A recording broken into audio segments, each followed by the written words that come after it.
ममता cabinet में होने वाला है बड़ा फेरबदल। जी हां, मुख्यमंत्री ममता बनर्जी अब कुछ ही दिनों के अंदर बड़ा फेरबदल राज्य कैबिनेट में करने वाली है, क्योंकि आगामी 17 दिसंबर को वो दिल्ली दौरे पर पहुंचने वाली है और 20 दिसंबर को प्रधानमंत्री नरेंद्र मोदी से ममता बनर्जी की मुलाकात होगी।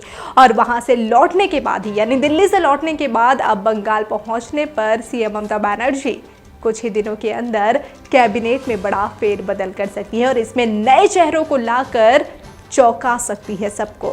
जी हां, प्रशासनिक हलकों से ये अटकलें लगाई जा रही है और साथ ही सत्ताधारी पार्टी के अंदर भी ये अटकलें तेज हो गई है कि सीएम ममता बनर्जी अब नए चेहरे को सामने लाने वाली है। कैबिनेट में जिस तरह से फेरबदल किया जाने वाला है, ये सबको चौंका भी सकती है, क्योंकि लोकसभा चुनाव आने वाले हैं और लोकसभा चुनाव से पहले ही पार्टी रणनीतियां बनानी शुरू कर दी। यहाँ आपको याद दिला दें कि ज्योतिप्रिया मलिक, जो कि वन मंत्री रहे हैं, वो इस वक्त जेल में है और उन पर जो मामला चल रहा है न जाने वो कब तक चलेगा, लेकिन तब तक ये पद अभी खाली है, तो उनकी जगह पर कोई पूर्ण मंत्री को इस विभाग को सौंपा जाएगा। इसके साथ साथ कई और भी ऐसे विभाग हैं जो इसके लिए मंत्री को चुना जाना है। लोकसभा चुनाव को लेकर पार्टी रणनीतियों पर कार्य करना शुरू कर दी है। इसी सिलसिले में मुख्यमंत्री मंत्रिमंडल में फेरबदल कर सकती है। राज्य कैबिनेट से वन मंत्री ज्योतिप्रिया मलिक जेल में है। राशन भ्रष्टाचार मामले में ईडी द्वारा मंगलवार को सौंपी गई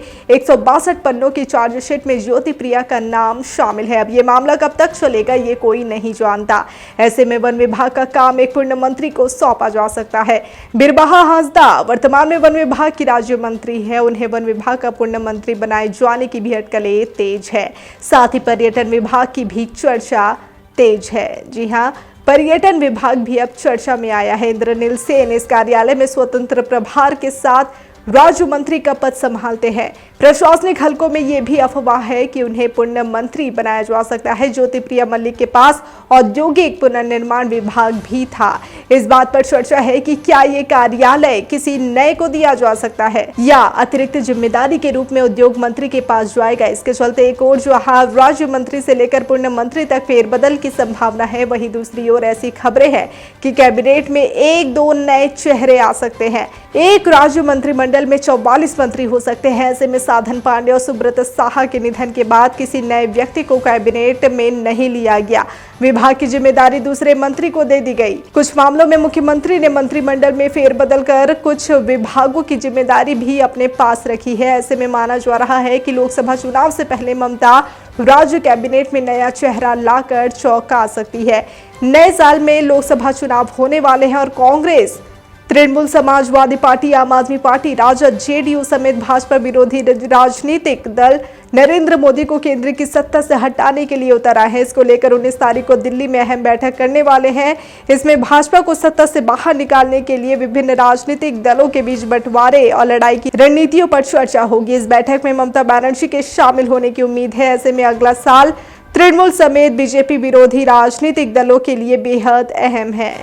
बहरहाल अगले साल लोकसभा चुनाव होने हैं और इससे पहले ही सभी पार्टी कमर कस चुकी है। ममता बनर्जी एक और जहां कैबिनेट में फेरबदल करने वाली है, तो वहीं कहा जा रहा है कि सभी विपक्षी पार्टियों की 19 दिसंबर को बैठक होगी और इस बैठक में अटकलें तेज है कि ममता बनर्जी भी शायद शामिल हो सकती है। वो इस बैठक में शामिल होंगी या नहीं ये तो अभी स्पष्ट नहीं है, लेकिन अटकलें लगाई जा रही है कि शायद ममता बनर्जी इस बैठक का हिस्सा बन सकती है। साथ ही 20 दिसंबर को जब पीएम नरेंद्र मोदी से सीएम ममता बनर्जी मिलेंगी और इस बैठक में वो जो मांगे रखेंगी, जो 100 दिन के बकाये को लेकर, जो केंद्र के योजना से वंचित कई योजनाओं को लेकर जो बातें रखेंगी, जो मांग रखेंगी, इस पर क्या कुछ एक्शन लेते हैं पीएम नरेंद्र मोदी, ये देखने वाली बात होगी। बहरहाल अगर कहा जाए तो लोकसभा चुनाव के लिए पूरी तरह से कमर कसती नजर आ रही है। सभी विपक्षी पार्टियां, इंडिया गठबंधन बनाया गया था ताकि सभी विपक्ष मिलकर केंद्र की सत्ता से भाजपा को हटा सके।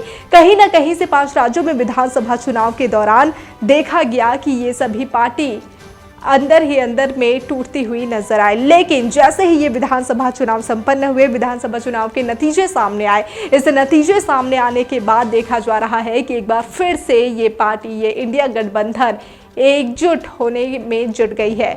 हालांकि ममता बनर्जी ने भी इंडिया गठबंधन से कहीं ना कहीं से दूरियां बनाई थी, लेकिन अब कवायद तेज हो गई है सभी पार्टियों को साथ मिलाने की। अब देखने वाली बात होगी कि ममता बनर्जी इस बैठक में शामिल होती है या नहीं, और पीएम नरेंद्र मोदी के साथ जो बैठक होती है वो क्या कुछ मांग रखती है और क्या उनकी मांगे करते हैं पूरी पीएम नरेंद्र मोदी, देखने वाली बात होगी। पल पल की अपडेट के लिए बने रहिए डिजिटल खबरीलाल के साथ। खबरें आपकी, नजर हमारी।